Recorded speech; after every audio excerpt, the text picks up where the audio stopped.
talkradio.nyc.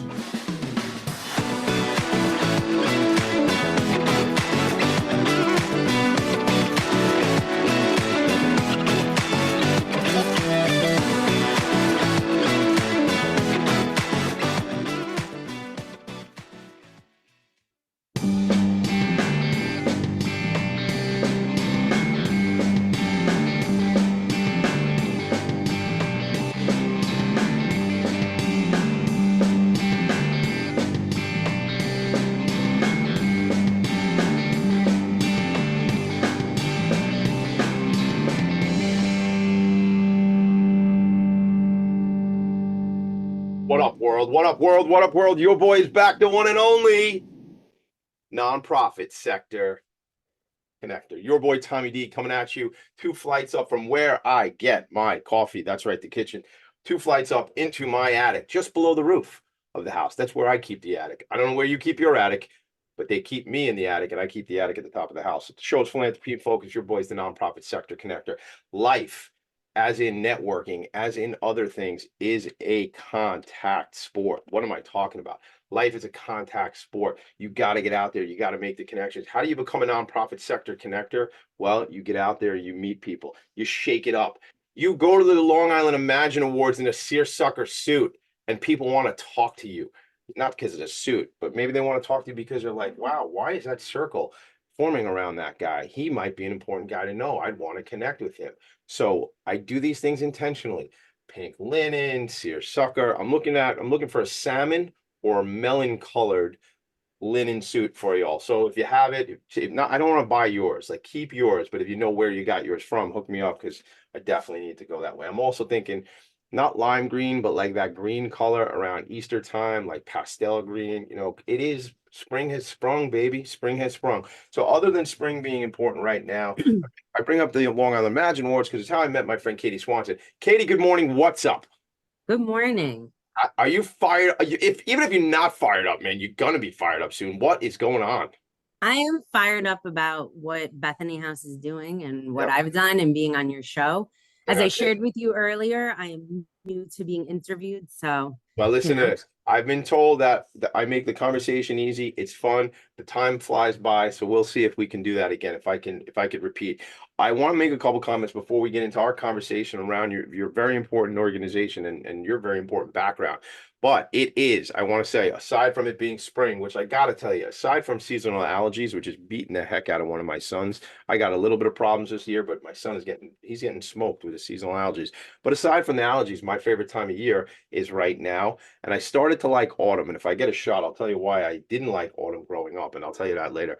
But it is Mental Health Awareness Month. Last night, I was out at a client visiting with them. They had a garden party to celebrate Mental Health Awareness Month. It's called Venture House, which is a clubhouse model for people living with severe mental health issues.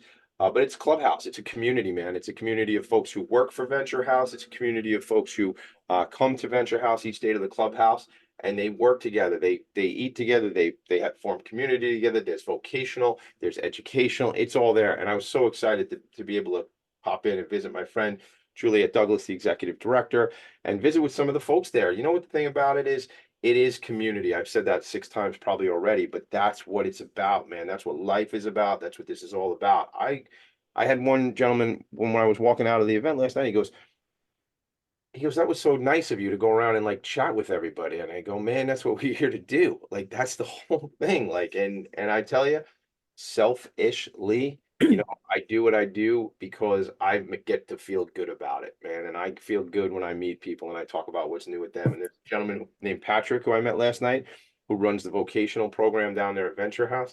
And he and I are going to jump on a Zoom call because one of the things that organization needs is to continue to grow their pipeline of job opportunities for the individuals that the organization serves. Gang, it's about love. It's about compassion. We're all on this spectrum, right? We're on the spectrum of mental health, right? I tell you this, day in and day out, I meet with people who have different challenges in their life. I didn't know I was going to tell you this one, but I will tell you this. My big quote, Robin Williams, everyone you know is fighting a battle you know nothing about. Be kind always. Remember that if you approach the world that way, man, you don't know what someone's lot in life is, man. You don't know what they're going through. Mhm. And if you're anything like me, give a hug when you can, man, because hugs are fun. Hugs are fun. I think that's from Barney or something like that, or Yo Gabba Gabba. Katie, I don't know if you know that show Yo Gabba Gabba. That's actually, yeah, it's Heard of it. yeah. Well, now with there's a small person in your life right now, so I will talk to you later on about Yo Gabba Gabba. We'll have to talk. Okay.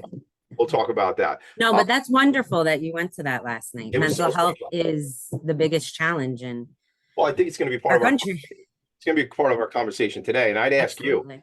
I mean, obviously there's this stigma around mental health and the conversation around mental health, but I really believe I've been involved. The second ever show I did here, Philanthropy and Focus, with Dr. Larry Grubler from TSINY, Transitional Services for New York. Mhm. And he said, you know, Tommy, we all just need support at different times.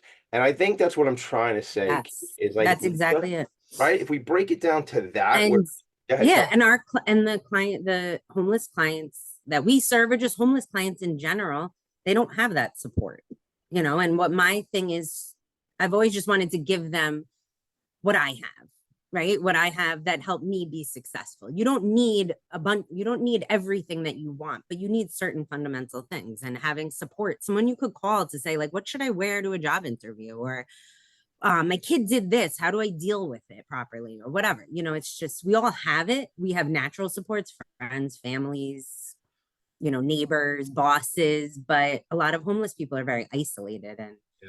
that's part of the problem. That's Yeah, and I piece of think it. for lack of a better way of saying it, I think like there's these comorbidities, at least in my experience when I meet people, where substance abuse is maybe like comorbidity is the wrong word. Maybe it's like Venn diagram where substance abuse, mental health, homelessness, There's a myriad of things going these on. things go on and Yeah, they rub up against each other. But I think not to be silly about it, but isn't that the human experience? We have all these things, we have challenges. However, some don't get the look. There's been times, right, candidly, in my life, if I didn't have the right people around me, I made some dumb mistakes at different points in my life, and right. those could have, or even the thing that the one that like blows my mind is.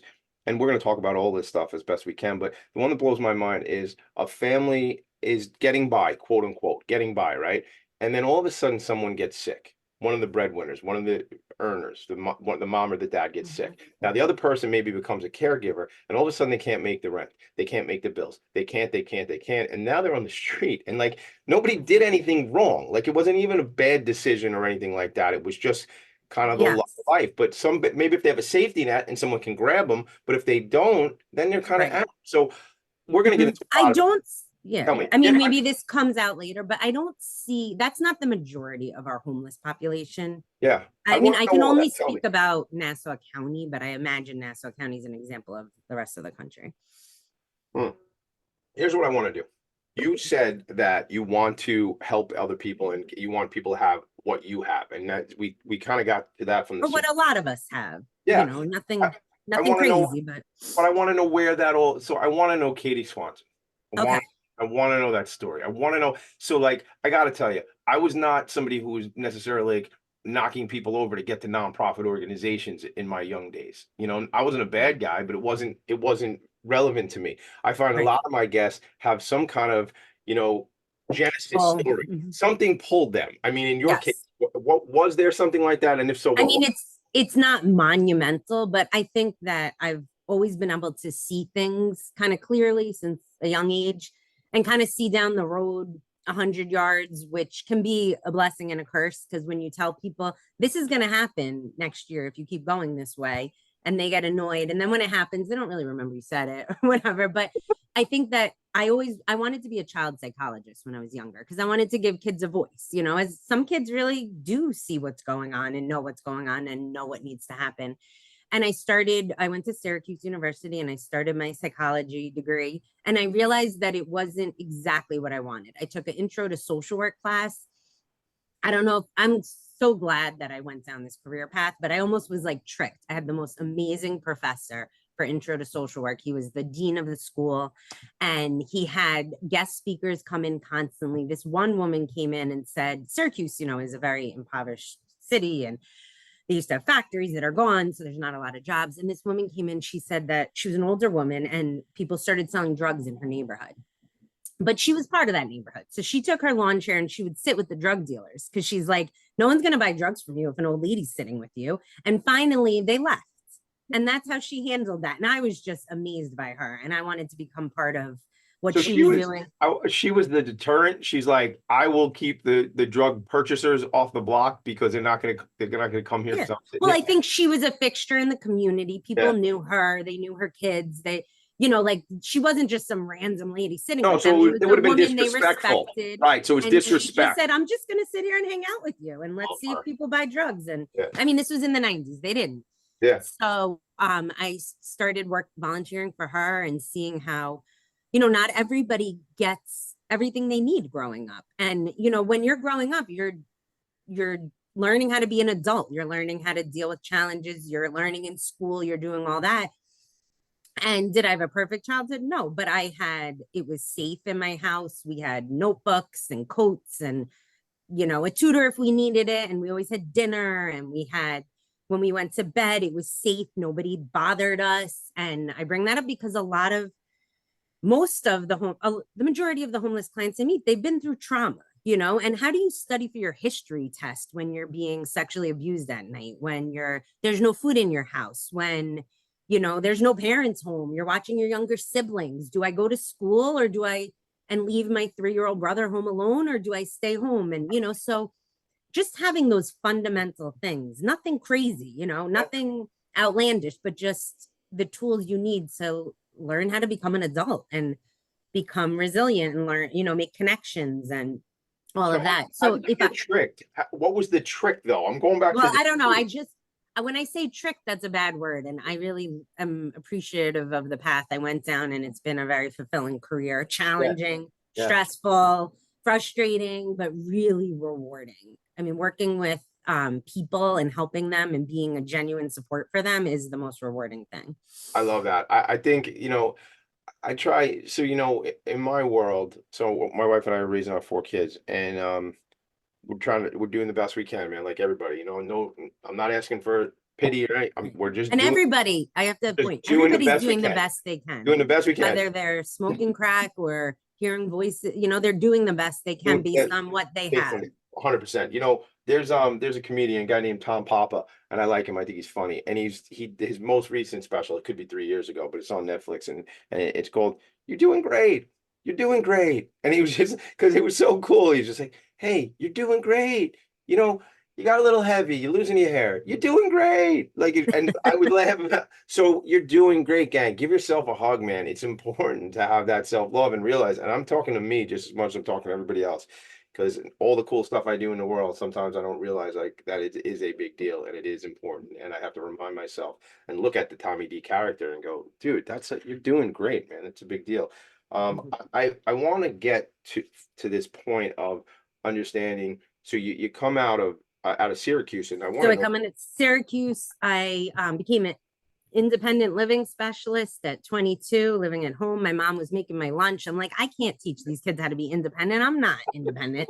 So a friend of mine was working for Nassau County Housing, and I just was telling her how stressful my job was and how I didn't feel I was ready for it. And she said, we're hiring. And I happened to have my resume on my back seat of my car, which was very random. I handed it to her, and I started working for Nassau County Housing in 2003. And it's really great because I worked in a lot of the systems in housing. I was a Section 8 worker. They have this section. There are so many fails in our system, but there's also a lot of really great programs too. So there's a family self-sufficiency, which is a Section 8 program. When your rent goes up due to earned income, they match it and put it into a secured savings for you so you could work on your goals. So I ran that program with a friend of mine. Then we got a homeless intervention program grant, and I was a caseworker in shelters because the shelters didn't used to have social workers. So I was working in the shelters and motels. I was at Long Beach Motor Inn and dealing with the clients and listening to them. That's one thing. People are people, and they're the expert on their stories. Okay. And a lot of what goes wrong in our society is you have people wherever they are. I don't want to blame anybody because there's a lot of people to blame, but you have people sitting in their office saying, this is what somebody needs. And they don't know. They haven't talked to that person. They don't know. They're saying what they think they would want or what they would need. And they're not, the services aren't directed towards the client. So I just want to pause talking. you. I want to pause you 1 second because we're going to go to break in a second, but I want to come back. I want to stay right where we are, talk about the caseworkers in the shelter. It's shelter. Yeah, Tommy, the shelter. The Shelter. shelter, Tommy D. But you know, there's that scene in Hamilton where I think it's Aaron Burr says to Hamilton, you know, talk less, listen more, right? Like, Yes. and like, gang, if we would, again, especially as professionals providing services, and Yeah.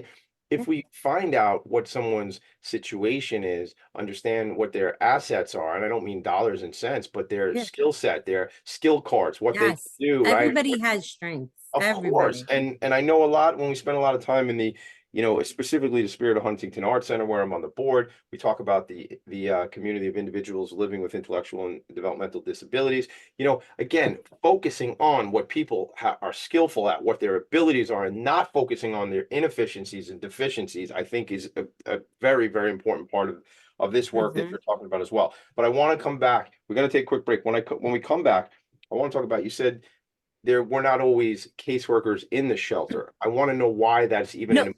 Yeah, go well, ahead. No, tell me. we have Bethany House has a social worker in every shelter. This was 15, Historically, 20 no, years but ago. that's what I mean. That's part of the story because that's evolution. So you say there weren't always in your other experience, and I want to know why that's an important thing. But you're going to tell me when we come back. We're going to leave them on the cliff. Right back. Philanthropy and Focus. Are you a conscious co creator? Are you on a quest to raise your vibration and your consciousness? I'm Sam Leibowitz, your conscious consultant, and on my show, The Conscious Consultant Hour Awakening Humanity, we will touch upon all these topics and more. Listen live at our new time on Thursdays at 12 noon Eastern Time. That's The Conscious Consultant Hour Awakening Humanity, Thursdays 12 noon on talkradio.nyc.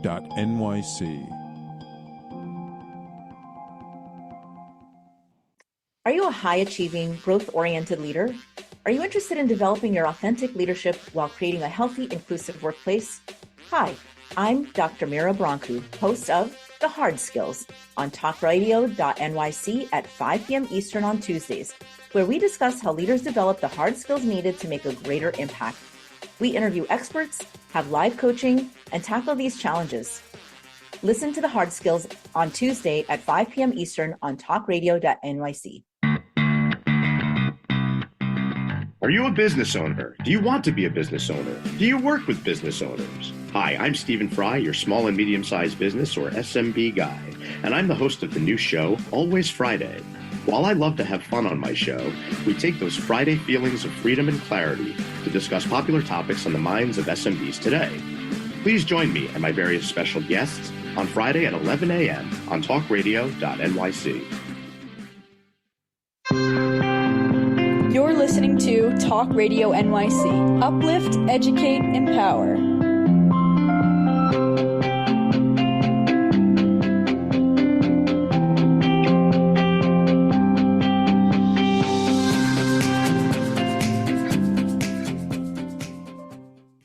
Nonprofits need connections to move in good directions. So cut through all the static. Join Tommy in his attic. But through the static, baby, join me in the attic, man. That's right. All right. So every single week, every Friday morning, I trek all the way up the stairs to the attic so I can do the show Philanthropy and Focus because I believe it's important to help nonprofit organizations tell their story and amplify their messages. And that's my mission and that's my journey, man. And I am on a mission to do 5,000 episodes of something that was just an idea, something that just came to me one day. And I said, I'm going to do this, man. And now, you know, it's going to be like that show Wayne's World. And in that movie, when they gave Wayne and Garth a deal and they built a studio for them, somebody's going to build me a studio. In fact, I was talking to somebody on public access TV the other day, so it's ironic, but I'm going to go for a tour. But someone's going to build me a studio that looks like the attic. That's kind of the vision I've set out there. And maybe I'm going to build that studio myself, or maybe I already did and it already is the attic. So very confusing. I'm confused now. All right. So Katie Swanson, your story is the story we're talking about as it leads us into the Bethany House story. So I shared Yes. I want to ask one quick thing. I noticed there's a golf outing that is actually rescheduled. Is that correct? Yes. It was supposed to be last Wednesday. This Ah, past Wednesday, which was an okay. awful day Got it. All right. Well, weather-wise. I'm playing golf Monday in the New Ground golf outing. My friend Shannon Boyle, who I know you know Shannon. I adore Shannon Boyle. Same. She is a mentor to me. Same, She's a same. wonderful woman. I love Shannon. My friend Rod Gannis invited my business partner Ed Probst and I to play. So we're playing on Monday. But I The know New Grounds is, I know, I'm sure you had her on her show. She could talk about it, but it's such a wonderful support. And I've been working with them for so many years. Talk about good agencies. Yeah. And we partner with them all the time. That's what I want to talk about in your going into your background. I do have one quick question. I noticed the Rockville Lynx Club. It's one of the sponsors down at the bottom of you. Yes. Is that where you guys play the outing or no? No, so the golf outing I wanted to say when you were mentioning before was rescheduled for July 30th. Hopefully it's our 27th annual golf outing, golf and tennis outing, which Okay. I've never heard of a golf and tennis outing before. It's So you know what it is. It's innovative. a good move. It is a good move because it pulls those non-golfers. But you know what the move is right now? The golf and the pickleball. Because now you get the people who want to, and I love pickleball. I got to be honest with you. I'm trying to. Yeah.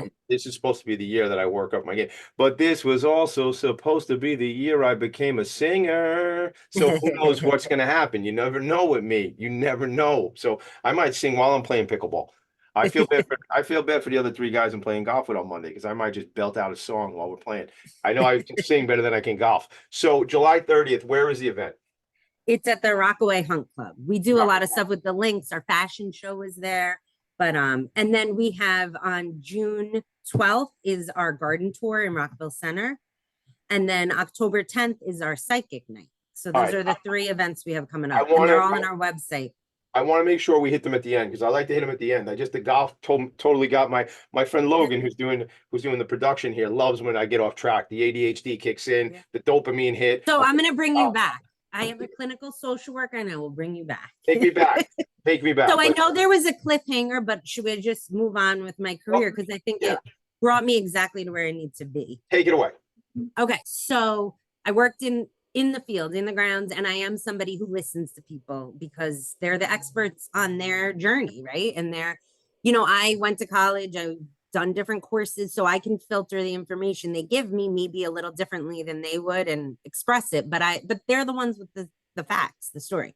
So anyway, so I talked to everybody, did all that. And then I was a political appointee. So I was laid off twice, I think, and brought back every time a couple of years later. But it ended up working out. So I ended up, I had a really strong leader in the beginning. She's since retired, and she was I still call her. She's a mentor. She taught me so much. And especially about just treating people like people and dignified and respectful and all of that. And anyway, so then I went to social services, Department of Social Services, and I became the deputy director of emergency housing. And this was back in 2009, where homelessness was a different kind of system. It wasn't as big of a system of a thing. There wasn't as much oversight. So I started overseeing the whole homeless population in Nassau County. And then there was a change of guard, and eventually I was laid off. So I ended up going and working at Zucker Hillside, which I think is an amazing place. And I learned so much. I worked in the psychiatric emergency room at LIJ, which is right, on the same campus. And then I worked in central intake at Zucker Hillside. So I did, insurance authorizations, the first rate. That place is so interesting. There's so much going on there. I learned stuff I could never have learned anywhere else. My friend Anita Mancini. Do you know Anita? Yeah. Okay. Yes. Of course I know Anita. I love Anita Mancini. Okay. We sit on the committee for TSINY, Transitional Services for New York. Okay. Yeah. So I learned so much. It was interesting going in there, having been a leader and not anymore. And my parents were like, you're in school again. And I learned so much.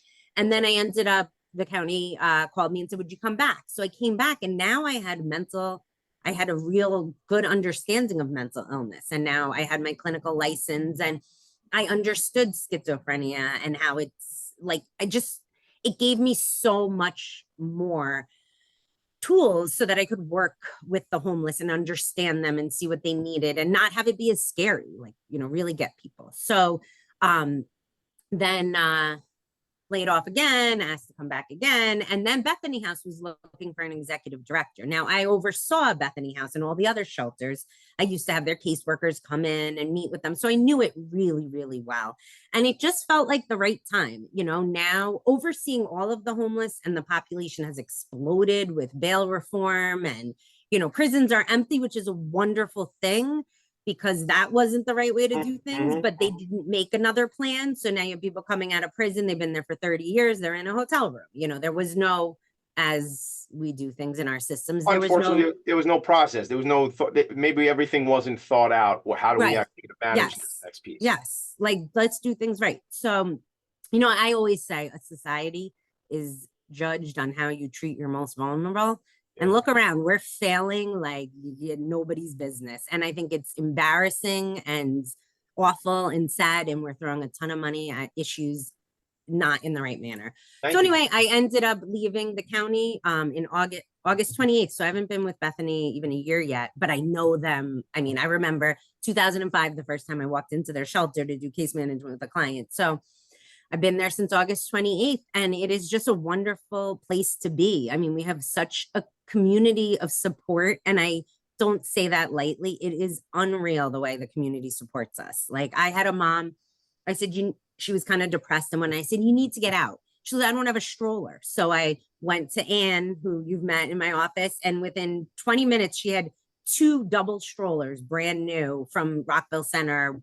Which one do you want? You know, we have people come in and tutor our kids. We have people come in and watch our kids while we do programs with the moms. We have people donate money. We have people, anything we need, organizing, cleaning. Like, it is just overwhelming and heartwarming, because sometimes when you're working for the government, you don't realize like there are so many good people out there doing wonderful, wonderful things.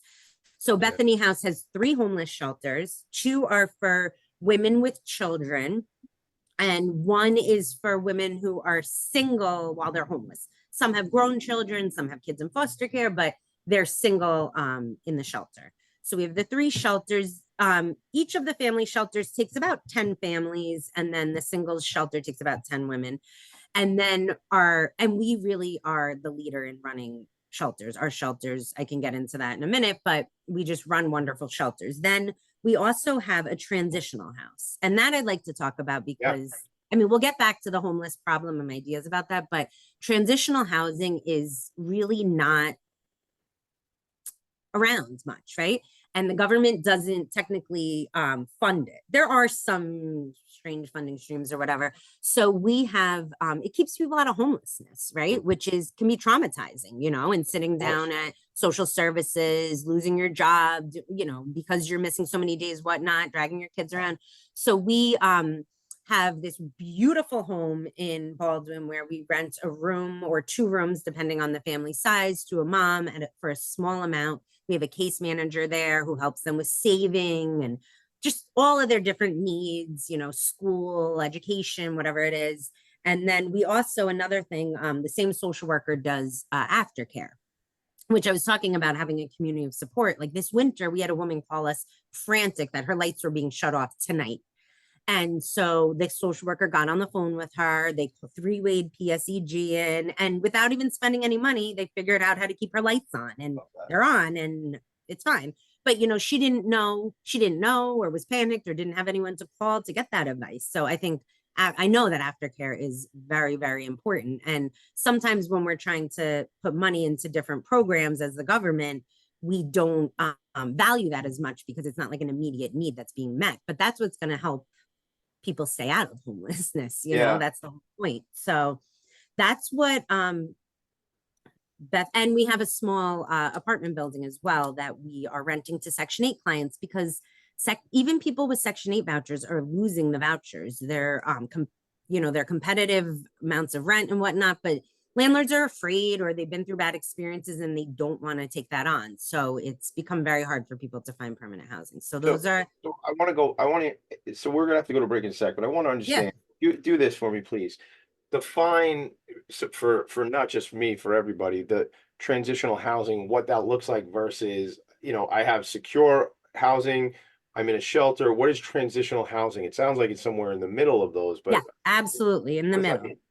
So let's say you became homeless, Tommy, right? And you have to now take your family down to Department of Social Services. They're going to tell you to wait for the eviction notice. You're going to have to come back tomorrow. You're going to tell them you're going to lose your job if you come back tomorrow, but they have their state requirements they have to do. And your kids are like kind of scared there and all that, right? And then you go into a shelter and there's a lot of rules and things that you have to do. And there's a reason for them and whatnot. Or you call Bethany House and you say, oh my God, my family's about to become homeless. I am working. I could pay something. I just need to get myself back together. And we say, oh, okay, let's interview you. You move into our house in Belmore and your kids are there and they're in a home and kind of different experience, right? So it's like that, it's, yeah, no, it's totally different. And again, it sounds to me, and for lack of a better word, how I'm experiencing what's saying, it's a safety net. You caught me, right? Before I end up going down this other path that without that support, now we are homeless, right? So I had a woman tell me once, Tommy, that she was homeless for a while, single woman. She said,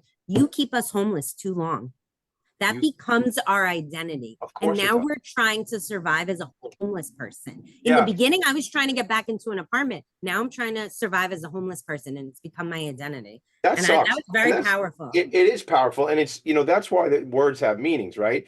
People experiencing homelessness versus people who are homeless people, right? Like I don't think that's just semantics, because what we say goes into our brain, goes into our subconscious. And then to her point, this woman, it's saying that she identified as that, right? Now right. So now it's a different. And now she's trying to get to DSS and keep her case open and make sure she eats and she's forgotten about an apartment and a job. Right. See, but surviving every day. See, this is the stuff, Katie, that starts to piss me off. And I never curse on my show. I don't know if that's a bad curse, but I never say that. But this is the stuff that pisses me off because, to be honest with you, now it's quicksand.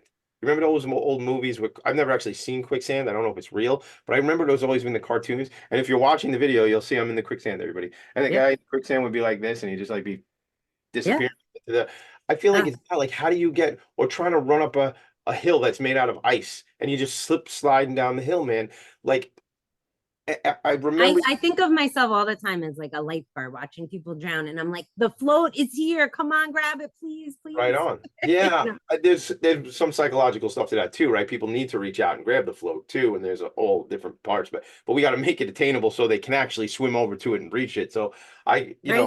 And our systems have become so complex. You were talking about having caseworkers. You need caseworkers to guide you through the systems to get these wonderful programs that will help you, but it's not that easy, So and we got to go to break. So some of that, though, I guess is an access situation. And I talk a lot about, accessibility when I'm referring to other things, like when we talk about people with different abilities or neurodiverse, whatever, everything to me, it's about access. And it sounds like, Katie, in a lot of cases, the programs, maybe not all of them, maybe they're not perfect. I know we probably have some gripes with some things the way they are. Maybe it's too much of a pain in the neck to get through some hoops and whatnot. But it sounds like in a lot of cases, the programming is there, but it's how do we get these people to the program? And that's a lot of what the caseworkers do. Is that right? Yes. And it wouldn't be it would be a whole nother show, but to make the programs a little easier to attain. I've met young people who can't read. Mm-hmm. And they graduated high school, which well, again, that's a whole and you're giving them, I don't know if you've ever seen the social services application. You should go by one day and grab it. You would have a lot of trouble filling it out. Thank you for myself included. I'm kidding. But and then you put someone in crisis with limited intellectual functioning. I got two kids pulling on me, and they're hungry, and I got to fill out this form 100%. And here's that I'm sure you do. That comment when they say, "Don't threaten me with a good time." Here's the deal, Katie. I'm gonna tell you this. You said that's a whole other show. Good. We'll make a whole nother show. You come on and we'll talk about how to fix things even more. Right? That's what this is. This is a blank canvas. This is a platform. We're gonna change the world. No big deal. Shout out to. And we have to change our systems because our systems are. Someone said to me, sanctions, systematic roadblocks. Right on. Yeah. Come on. Yeah. My parents bought their house in 1979 in Seacliff, and Russian immigrants were renting out cots in the dining room. Now you can't rent out a room unless you have a SRO or whatnot. There's so many laws, and that's a piece too of why people can't just double up the way they used to, or it's illegal. We got to have legal housing, and sometimes That's a lot of good, but gripes. sometimes it doesn't make sense. Sometimes the rules are in place just because the fact that they're in place, and that's a whole nother thing. We got to go to break, but sometimes the rules are just there, and if you look back, you go, well, why are the rules there anyway? Right? Like they put them there, and then they don't. Anyway, we're gonna have to do a follow-up show, but we're right now. We got to take a break. I'm 3 minutes Okay. over. At I'm gonna least. fill up my water. Fill up your water. We'll all be right back. I'm thirsty. Hey everybody, it's Tommy D, the nonprofit sector connector, coming at you from my attic. Each week here on talkradio.nyc, I host the program Philanthropy and Focus. Nonprofits impact us each and every day, and it's my focus to help them amplify their message and tell their story. Listen each week at 10 a.m. Eastern Standard Time until 11 a.m. Eastern Standard Time, right here on talkradio.nyc. Were you an essential worker during the pandemic? If you needed to learn stages of epilepsy, did you depend on advocates? Did you use new innovations to cope with mental and neurological issues? Maintaining high quality of life and keeping good mental health are what we all strive for. I'm Frank R. Harrison, host of Frank About Health, and each week top healthcare influencers, professionals, and innovators answer these questions and more. Stay tuned on Thursdays at 5 p.m. on talkradio.nyc, and I will continue to be frank about health with all of you. Are you a business owner? Do you want to be a business owner? Do you work with business owners? Hi, I'm Stephen Fry, your small and medium-sized business or SMB guy, and I'm the host of the new show, Always Friday. While I love to have fun on my show, we take those Friday feelings of freedom and clarity to discuss popular topics on the minds of SMBs today. Please join me and my various special guests on Friday at 11 a.m. on talkradio.nyc. You're listening to Talk Radio NYC at www.talkradio.nyc. Now broadcasting 24 hours a day.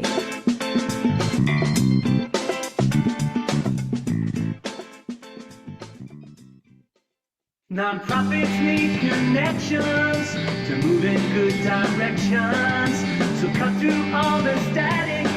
Join Tommy in his attic. And we are back. So my friend and guest is Katie Swanson, Executive Director of Bethany House. And we've been talking about homelessness. We've been talking about, I've just mentioned access, and we're going to discuss on a whole nother show that we're going to do. I'm going to call it Katie Swanson's Back in the Attic with Tommy D. That'll be the name of that show. And that'll be just a little more about solving the issues. But here's the thing, Katie. I mean, that's what this is. It's all about collaboration. You mentioned you had relationships with Bethany House, and I imagine many other shelters in your role in working for the county.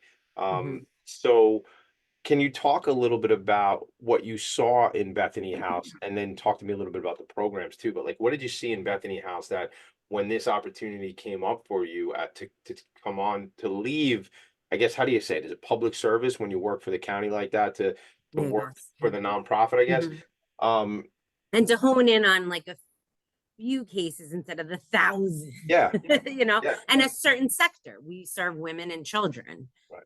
So Bethany House, they've always provided beautiful homes, like home-like settings. And I remember early 2000s going to one of the Bethany houses and watching them like carrying filet mignons to cook for the guests. And I was like, this is so cool, where I don't know.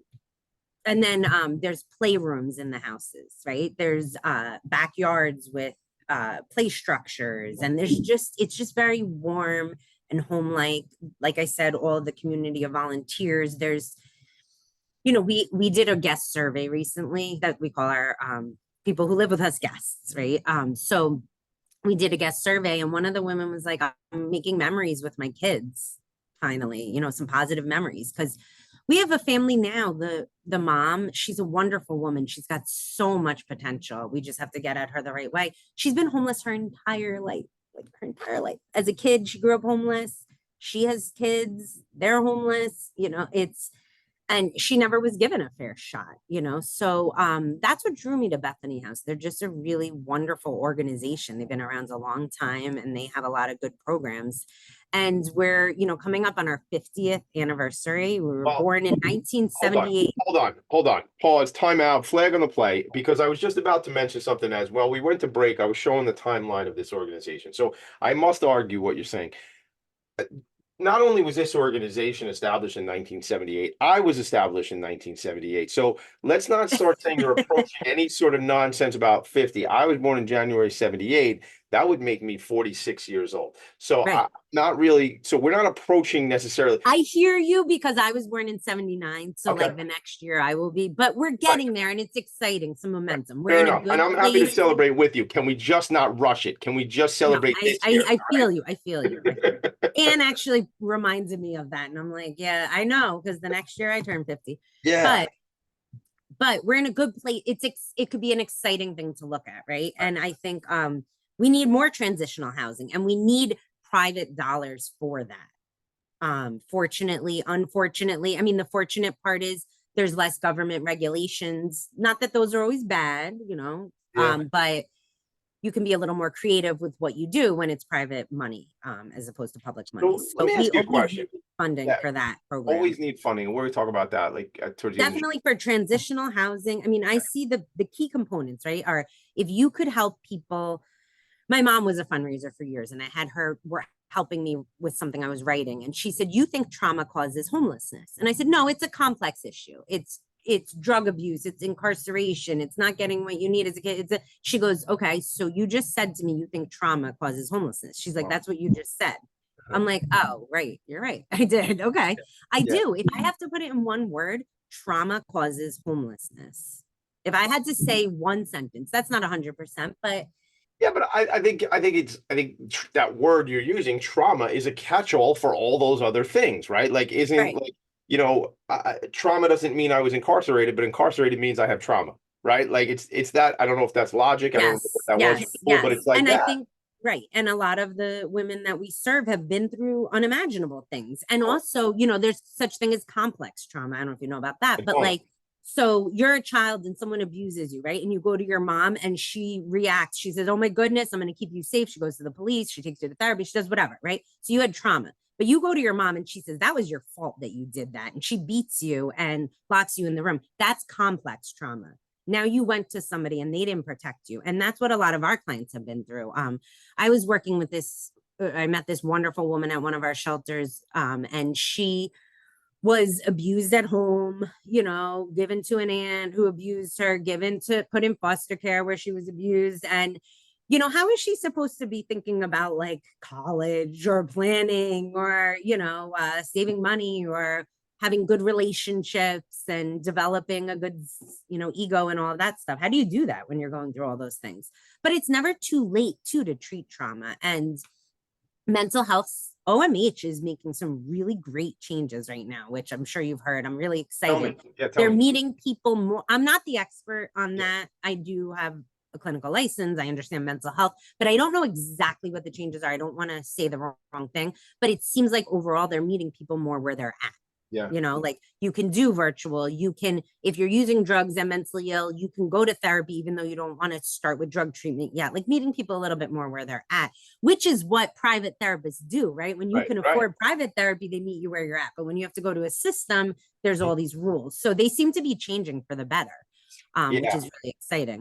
I want to make a quick shout out because I am connected to an organization called the Health and Business Alliance and have been for many, many years. It's how I know Anita Mancini. It's how I don't know. Okay. Yeah. You'll have to. Well, I want you to be in the room with me when what I'm about to say is on June 7th. It's a Friday morning. Everybody out here on Long Island. I'll be interviewing 4 executive directors from nonprofit organizations, and part of the conversation is going to be around the topic of mental health.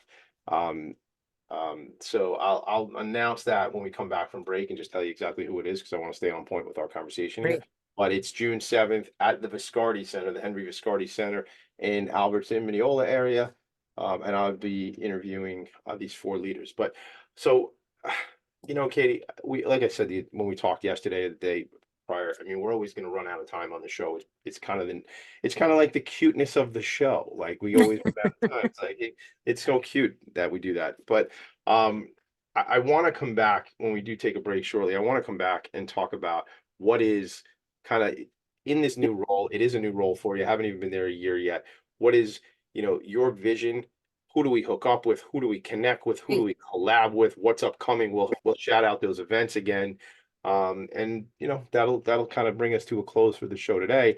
And then you know what? I'm sorry to tell you, you're probably gonna have to come back and probably gonna have different conversations, into the future. And I was telling your colleague yesterday, Ann, shout out to Ann. I was saying, also shout out to Lisa for making this happen and bringing us all together. Mhm. I had Wonderful. said, and Talk shout out about to a you, wonderful volunteer. Lisa King, right? Yeah. Shout out to Lisa King. And shout out to you and me connecting at the Imagine Awards, because I was like, I know who you all are. I know where you're sitting. You sit with my friend Christine, and you're like, who is this guy? Why is he talking to me in my face like this? And then now look at where we are now. Look at us. Now we'll be friends. But I was telling Ann yesterday, I said, Ann, I'm sort of like tough to get rid of. Like once I become connected, I want to be there. I want to support. I want to be involved. And one thing I want to do before we go to break is I say this. One day, Katie, you tell me when I will bring Italian ices for the kids in the Bethany houses, because my dad owns Ralph's Italian Ices out in Huntington, and Oh, that'd be awesome. I like to donate ices. So if it's appropriate, again, I don't know what's No, allowed. let's do it. We could have But like a little backyard party. You tell or me something. whenever. It's Kids would love it. Thank you. I would love it. All right, we'll And do those that. are the things, like having like a little Italian ice party. Those kids are gonna remember that, right? 100%. Like 100%. Why? Again, why every kid deserves to have an Italian ice, man. And if I can make it my business to hand out Italian ices, Yeah. I'm going to do this whole thing. And kids just want simple things, right? Like just to play, someone to play with them, pay attention to them, feel safe. 100%. And again, that's childhood. We just did something with Big Brothers Big Sisters with one of my other companies, the Philanthropy Network in New York. We just did an event with Big Brothers Big Sisters. I brought Italian ices, and it's just everybody wants an Italian ice, man. We got to go. We got to go to a break. We'll be right back. Let's go, Logan. Take us to a break. Are you a high-achieving, growth-oriented leader? Are you interested in developing your authentic leadership while creating a healthy, inclusive workplace?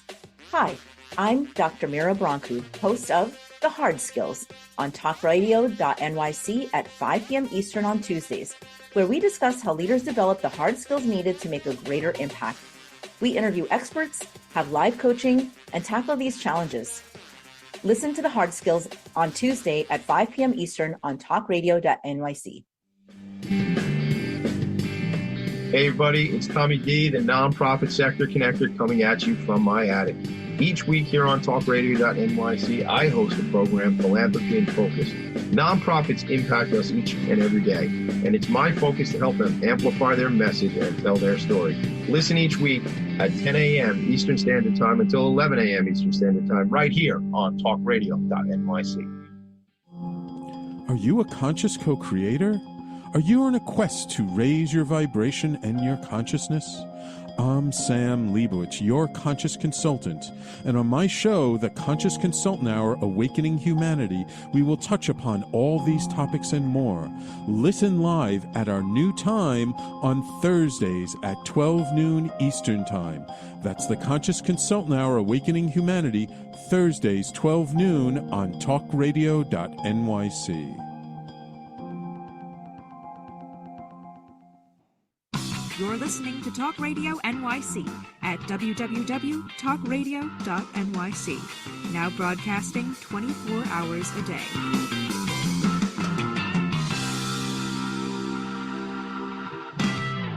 Nonprofits need connections to move in good directions. So cut through all the static. Join Tommy in his attic. And we're back. So just really quick, I want to point this out. The Health and Business Alliance, I noticed a typo on here because that's how fast you move when you're a nonprofit sector connector. But June 7th, 2024, which is in a couple weeks, at Viscardi, which is 201 IU Willits Road in Albertson, your boy will be hosting this panel discussion. Yolanda Rubano Gross, the CEO of Options for Community Living, who is a very good friend of mine, and I love the work she and her team are doing. Jeff McQueen, who's also a good friend of mine, executive director of the Mental Health Association in Nassau County. Maybe Katie, you've collabed with Jeff in the years past. Gene Butler, who runs an organization called Encourage Kids, who has been on this said program, Philanthropy and Focus. And the second ever episode of hundreds of episodes of Philanthropy and Focus, Dr. Larry Grubler, my friend, will be there. Transitional Services of New York. TSI serves 5,000 individuals each year in the 5 boroughs of New York City with mental health challenges, mental illness. So that's a thing. So Katie, I want you to be there, and I want everybody else, if you're close to Long Island, to be there. It's coming up in a couple weeks. So Katie, Sounds back. great. Isn't that Yeah. awesome? So some programs that I'm working on, and it kind of goes to what could solve homelessness, right? There's different groups, and there's some people that need like real supports who are living outside and really not functioning well. But I'm dealing with people who are able to deal with the systems. And so I know that if we could heal their trauma, which is a big thing, but heal their trauma and teach them financial literacy, they'll be fine. They'll be okay. They can move on. They'll be okay, and build a community around them as well. So, I was noticing that a lot of the clients have been through trauma, right? Most of them, and they don't go to therapy. You sign them up for therapy, they go once, they stop, they don't really understand it. Maybe there's a stigma, I'm not crazy, all that kind of stuff. Mhm. So I met this gentleman, David Heimowitz, many years ago. He worked for the Nassau County, amazing trainer, does Narcan training, but really good mental health training too. And I used to do trainings with him with all the shelters in Nassau County. So he since has left the county and he's part of this organization called Same Here. So I have him come in to do training with my clients, my staff, and he's just there for them, talking to them about how it can be triggering work. It can be hard. You're walking into a shelter with your own baggage, and it might, you're just supporting them. He's, like I said, he's wonderful. So then I thought, what if we give this to the guests, to the homeless clients? What if we teach them about mental health? And then maybe they'll, I say trick them in a good way into going to therapy. So we did it. We did it at one of our shelters, and it was amazing. I can't even we need funding to keep doing this. But so I said to all the women, I need you to be here. So they all came the first night, and they sat there and they said, we're here because you made us and we promised. Fine. By these are the guests. These are the guests that are speaking. These are the guests. These are the homeless women. So we have volunteers babysitting their kids in the playroom. I have them in the kitchen. We're doing this mental health training with him. So he taught them about the vagal nerve that goes from your head to your stomach, and how when it gets activated repeatedly, it stays activated, and why they, get so upset when things happen, and just taught them. He said, and so the first session they were there because they promised me. The second they were like, okay, what are you talking about next week, David? Because we want to be prepared and ready. So they talked to him about it. He listened to them. They loved him. What's his name? I love this. What's his name? I want to shout him out. David Heimowitz. David Heimowitz. He's a clinical social worker as well. It just connects with anybody. So, and he's just real with them, genuine. He said to them, they said, do you like us? And he said, oh, I really like you. I enjoy this process. He said, I was afraid you weren't going to like me. And they said, why wouldn't we like you? He said, because I'm a short old man. You're going to make me cry. This is what it is.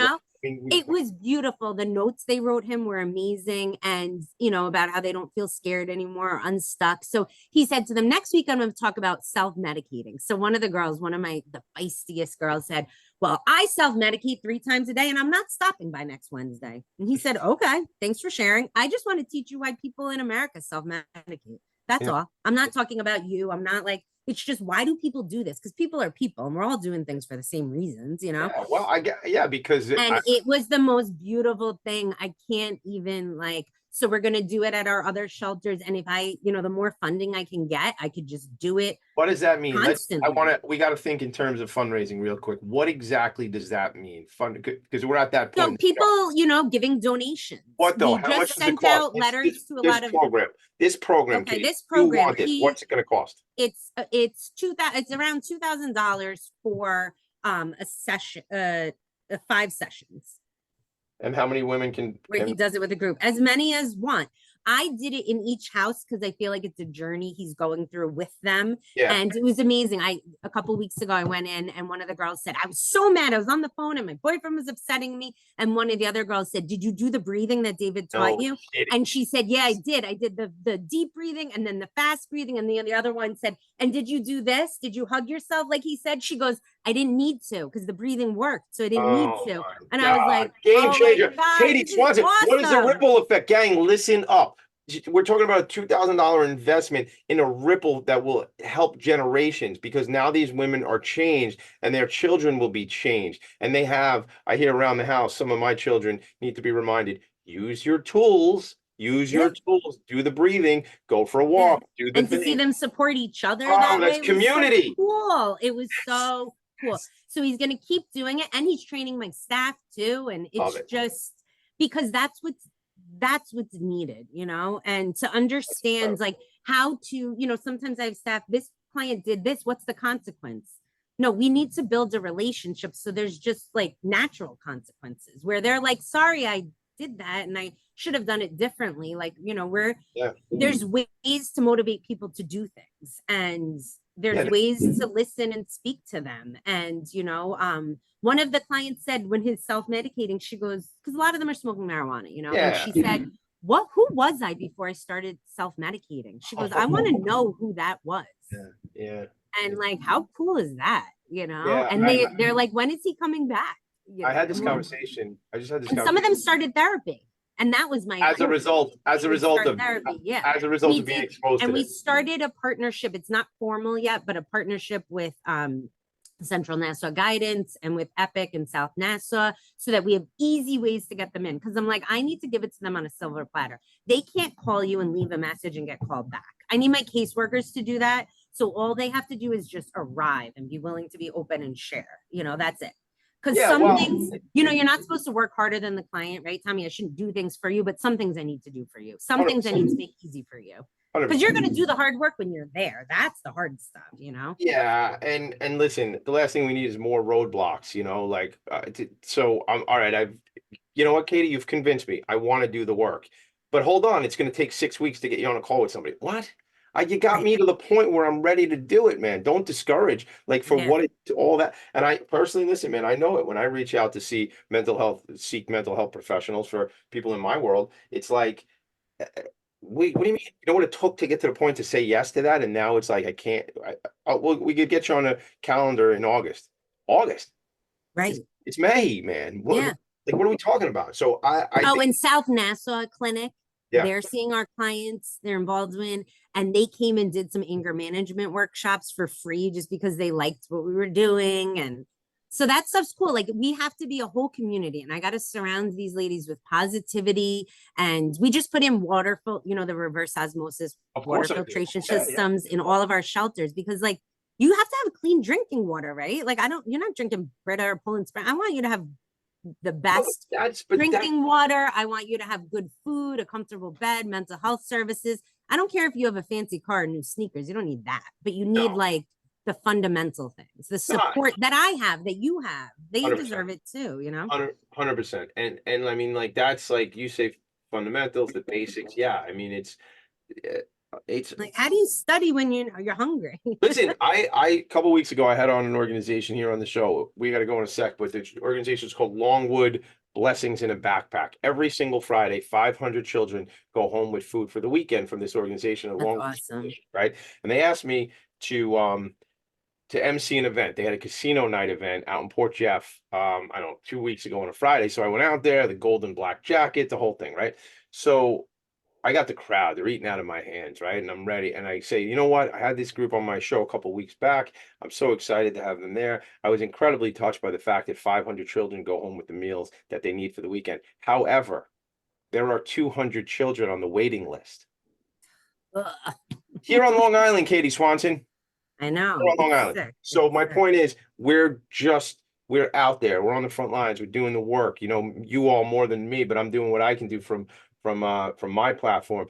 But it's about making change. It's about bringing people what they need. It's about community. I have a kid in one of the shelters at a very fancy elementary school, and every kid gets a swag bag for their birthday. They give out to everybody. I called our volunteers. One of the volunteers did swag bags, so she had a swag bag just like every other kid. And like, that matters. Like, it matters. It's forever not having that.